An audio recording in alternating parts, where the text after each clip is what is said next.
Tarix dərsləri və tarix nəyi öyrənir? Ümumiyyətlə, tarix çox qədim və çox maraqlı bir mövzudur və bunun haqqında biz sizinlə gəlin biraz Azərbaycan tarixi kursunun mövzusu və əhəmiyyəti haqqında biraz məlumatlanaq. Azərbaycan tarixi kursunun mövzusu çox genişdir, çünki o bir ölkənin ən qədim dövrlərdən günümüzədək mövcud olan ictimai, iqtisadi, siyasi, etnik, mədəni tarixini şərh edir. Ümumiyyətlə, tarixin özəlliyi də bundadır ki, bütün elmlərin köküntüsü tarixə yığılır və tarix ona görə zəngindir, ona görə maraqlıdır. Elmi ədəbiyyatda Azərbaycan tarixinin müxtəlif dövrləri və problemləri eyni səviyyədə araşdırılmamış, subyektiv, həqiqətən uzaq mülahizələri irəli sürülmüşdür. Uzun müddət və elə indi də Azərbaycan xalqının etnik tarixi, mənşə, yaranması və təşəkkülü, Azərbaycan tarixi coğrafiyası və bir sıra siyasi hadisələr burada meydana gəlmiş, bəzi dövlətlərin etnik mənsubiyyətləri və sair məsələlər mübahisələrə səbəb olmuşdur. Gəlin Azərbaycan tarixinin qaynaqları haqqında biraz məlumatlanaq. Azərbaycan tarixi müxtəlif qaynaqlar, yəni mənbələr əsasına tədqiq olunur. Həmin qaynaqlar iki hissəyə bölünür. Arxeoloji və yazılı abidələr. Mən deyərdim ki, ən deməli yazılı mənbələr daha uyğundur. Həmin mədəniyyət növləri Azərbaycan ərazisində də yayılmışdır. Buna əsasən Ubeyd etnik qruplarında eramızdan və 4-cü minillikdə Azərbaycanda məskunlaşdığını, Azərbaycan əhalisi ilə yaxın iqtisadi təmasda olduğunu söyləmək mümkündür. Və erkən orta əsr yazılı mənbələrində deyilir ki, Bizans qaynaqlarında və bilirik ki, Bizans dövləti deməli 1453-cü ildə Osmanlı dövləti tərəfindən süquta uğradılıb və Bizans dövləti 395-ci ildə meydana gəlmişdir. Azərbaycan hadisələri xüsusilə Hun və Türk tayfalarının ön Qafqazda axını barədə, onların qədim etnik adları barədə Bizans qaynaqları müxtəlif məlumatları saxlamışdır. Qədim Alban və Erməni mənbələri, qədim Erməni dilində yazılmış Moisey Kalankatlının, yəni Moisey Kalankatlı bilirik ki, Cavanşirin, yəni 642-681-ci illərdə hakimiyyətdə olmuş Cavanşirin tarixçisi və səlnaməçisi olmuşdur və tarixçi və səlnaməçi sözlərinin də ayrıca özlərinin deməli öz məhfumları var. Məsələn, tarixçi özündən əvvəlki dövründə məlumatlarını şərh edir. Deməli, səlnaməçi yalnız öz dövründə, öz yaşadığı dövrdə, öz görüb götürdüyü dövrdə o siyasi, iqtisadi, tarixi şərhləri özü üçün yazılı mənbədə qeyd edir. Deməli, Alban tarixi erkən orta əsrlərdə Azərbaycan iqtisadi, siyasi, dini hadisələri şərh etmişdir. O mənşə etibarilə Alban olmuş, lakin xristian dinini qəbul etmişdir. Və tarixin əsas mövzularından da biri və ilk mövzularından da biri Azərbaycanda ibtidai icma quruluşunun yaranmasıdır. Azərbaycan ərazisində ibtidai icma quruluşu deməli təşəkküllü daş dövrünün paleolit, ən qədim mərhələlərində başlanmış, uzun və mürəkkəb inkişaf yolu keçmiş, üst paleolitə, yəni son paleolit keçid dövrünə başa çatmışdır. Və paleolit sözünün də mənası Yunanca paleos, qədim, litos isə daş deməkdir, yəni qədim daş.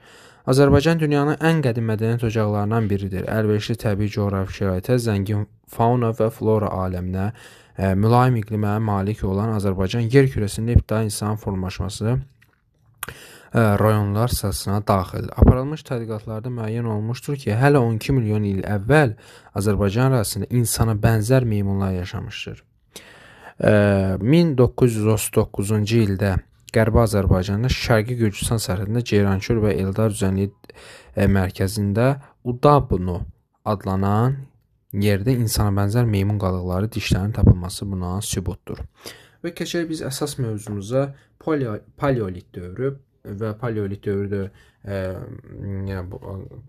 qabaqdakı kimi dedim ki, paleolit Yunanca Paleoz qədim, litos isə daş deməkdir və burada 3 dövrə bölünür. Alt, orta, üst dövrdə.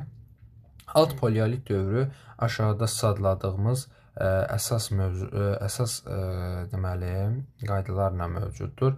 Lap əvvəldən 100 min il bundan əvvələ qədər davam etmişdir. Yəni çox qədimdir.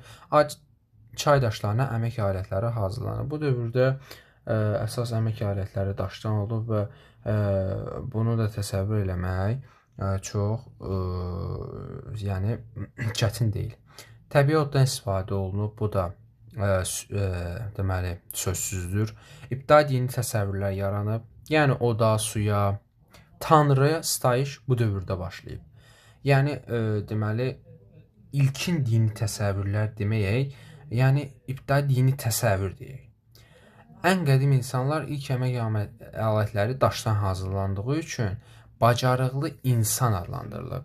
Bizdən soruşsalar ki, ən qədim insan növü, bacarıqlı insan növü biz adlandırırıq.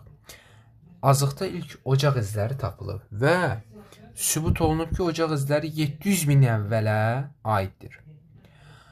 Və alt paleolit bildik ki, ən qədim paleolit dövrünün ilk mərhələsidir və ikinci mərhələsi orta paleolitdir. Orta paleolit dövrü 100 min ildən 40 min ilə qədər davam etmişdir. Bu dövr Musiye mədəniyyəti adlanır. Musiye də Fransada bir yer addır. Bu qəbilə icması yaranmağa başlamışdır və qəbilə icması üst paleolit dövründə artıq ulu icma qəbilə icması ilə əvəz olunacaqdır. Axirət dünyasına inam bu dövrdə başlanıb. Yeni insan Neandertal bu dövrdə yaradıb. Neandertal Almaniyada yer adıdır və orada ilk dəfə aşkarlandığı üçün bu insan növü Neandertal adam adlandırılmışdır. Ofsun totemlərə inam yaranmışdır. Yəni qırmızı boyaq əşyalardır, bu qırmızı boyaqdır və s. kimi belə ofsun totemlərə inam bu dövrdə başlanmışdır. Üst paleolit dövrü nəhayət 40 minci ildən 12-ci minilliyə qədər davam edib. Homo sapiens insan yaranmışdır və Homo sapiens indiki insan növüdür.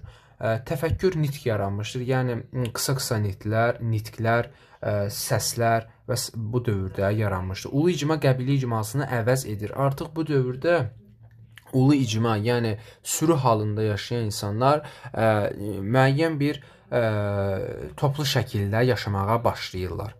Nəsli qəbili ana xaqanlığı adlanır. Gəlin, ana xaqanlığının əsasını biz aydınlaşdıraq. Ana xaqanlığı dövründə, yəni ana xaqanlığı adlanan bir dövr, ananın ailədə əsası, yəni ana həm yeməyi bişirir, həm yemək üçün ərzaq toplayır, həm odun başında dayanır və odu qoruyur, odu sönməyə qoymur və bir çox əlamətlər burada birləşir və bunlar hamısı ananın deməli fəaliyyətinə aiddir. Və buna görə də burada ana xaqanlığı, yəni ananın deyək ki, fəaliyyəti əsas önəm daşıyır. Və burada biz görürük ki, Quruçayda aşkar olunmuş daş əmək alətləri və bir çox odun yaranması və Azıq mağarasının və bir çox şəkildə paleolit dövrünün şəkilləri burada mövcuddur. Və qeyd eləməmişik, Azıq mağarasından ilk dəfə alt çənə sümüyü tapılıb. Bu da 18-22 yaşlı insanın çənə sümüyüdür. Azərbaycanın çox böyük tarixçisi Məmməd Əli Hüseynov tərəfindən aparılan 1968-ci ildə aparılan tədqiqatlar nəticəsində o qadın sümüyü aşkarlanıb və o indi Azərbaycanın Milli Tarix Muzeyində, yəni Azərbaycanın ilk xeyriyyətçisi olan Hacı Zeynalabdin Tağıyevin ev muzeyi, indi Milli Azərbaycan Tarix Muzeyidir, orada saxlanılır və qorunur. Biz paleolit dövründə qısa da olsa məlumat verdik. Çox sağ olun, izlədiyiniz üçün təşəkkür edirəm.